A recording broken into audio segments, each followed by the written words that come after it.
Hello and welcome to another Manor Lords guide, and this time we're covering a feature that we've all been looking forward to for a while now. We'll review how to upgrade your manor into a fortified castle, and as a bonus I'll share some great strategic locations to utilize on the new maps as well. First of all, let's dive into the castle planner. So using this setup for our demonstration here, we can go ahead and select the manor and open the castle planner. Now you'll notice right off the bat that the castle planner is basically the same as far as having access to the walls and gates, outer tower, garrison tower, and the tax office, which is still just for cosmetic use. But those are the construction options, which is the same as it was before, and you can click on any of these and place them just like you did before. But you'll notice that, of course, when you place them, it's still just the old wooden version, the old level 1 version, and of course we want to upgrade to the new fortified stone version to make it an actual castle. So let's get rid of that real quick, and for perspective, let's close this castle planner. So you can see as I've been working on this here, part of it is already upgraded. So you can see these sections of walls here are already upgraded to the level 2 version, the stone version. And we have a garrison tower here, for example, that's upgraded as well. And the archway tower for the road going through is also upgraded. And you can see if you hover over them, it gives a little window peek into what's going on inside there. If we had units that were garrison stationed here, we'd be able to see them in there. Now, the difference is, of course, if you look over here, we can still see that there's the old portion, the level 1 version of part of the walls over here. The actual garrison tower and the actual manor itself are still the old level 1 version. So if we go back to the manor, go back to the castle planner, we can preview how we want to upgrade and customize these things. So you can already see here when we open the castle planner, and you can see we have the upgraded versions here that we're previewing. So when we're in the castle planner here, we're just previewing what we want to build. This isn't actually done yet. If we close the castle planner, we can see what is actually done already. So the process of making all of these adjustments and upgrades is as simple as clicking on any part that you want to adjust. For example, we can click on the actual manor here in the middle, and we'll get this menu that pops up, which is basically tells us if we want to go up or down a level. So if we click up, then that says, oh, we're going to upgrade this to the level 2 version, which of course is going to incur the costs of all the construction materials, the new materials which are needed. And so you can just select any part, and it's as simple as that. So say, for example, we didn't have all the materials that we needed to make all the upgrades, but we wanted to get the walls done right away, for example, we could leave these at level 1 and just commit to upgrading the walls and spend those materials. But that's how you do that. So you just simply click on anything, up or down.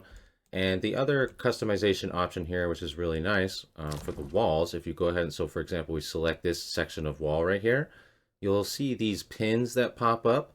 So if we want to grab this pin, for example, and move it around, you'll see it'll adjust the walls, how they're connected with each other. And so you can really smooth out how the walls are connected. For example, like right there, that looks already better than it did before. There was kind of like a sharp edge right here, so we made it look a lot more smooth and natural.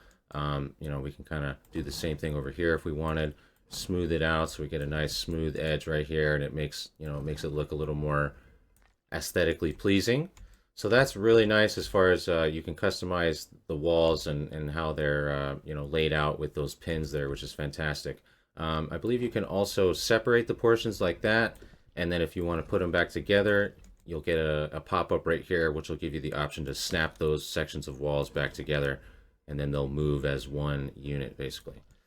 So that's how you're able to customize and make the upgrades and set things how you want it in the castle planner. And then from here, you'll see whether or not you have enough materials for everything that you want to get done, and then you'll be able to commit to it. The last thing we can look at here, if we go to the walls, so if we can select one of these sections of walls right here, then you'll get the menu like we showed before for upgrading and going between level 1 and level 2 for the stone and wood.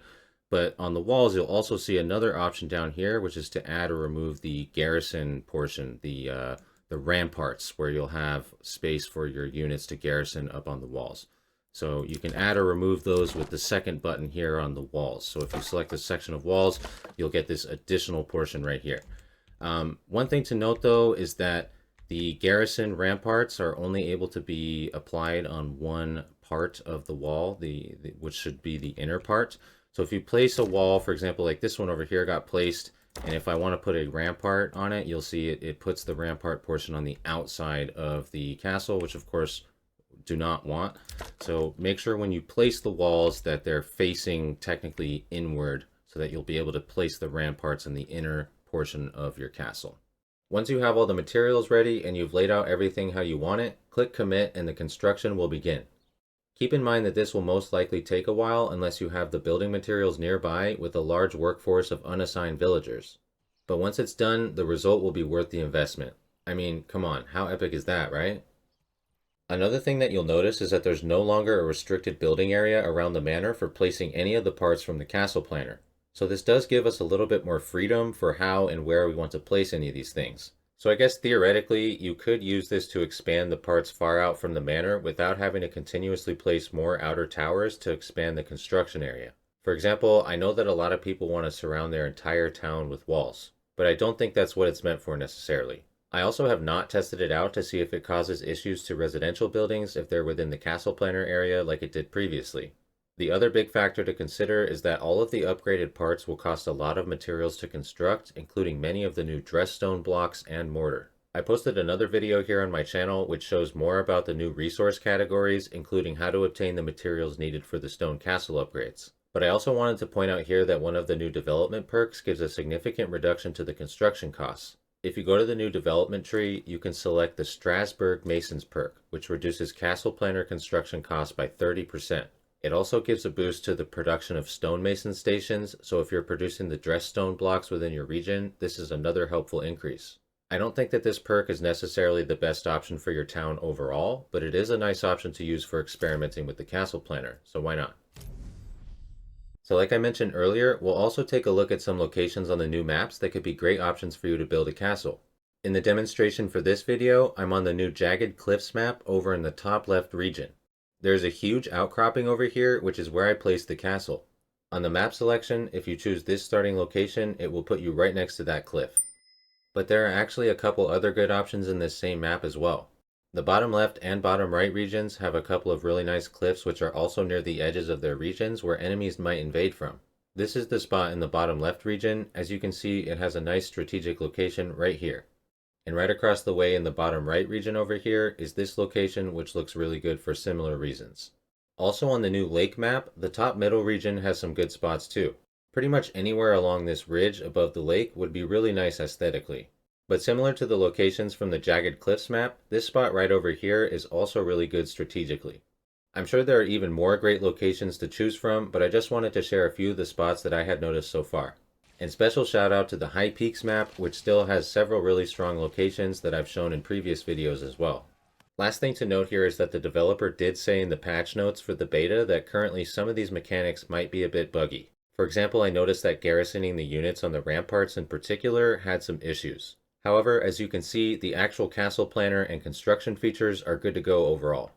I did end up being able to get some archers garrisoned up on the ramparts, and I was able to get some combat footage from a raid on my town. It's still not perfect, but it was pretty awesome to see everything come together like this. I hope you enjoyed this video, and now you're ready to build your own fortified castle. Make sure to check out my channel for more guides, updates, challenge runs, and more Manor Lords content. See you in the next one. Peace!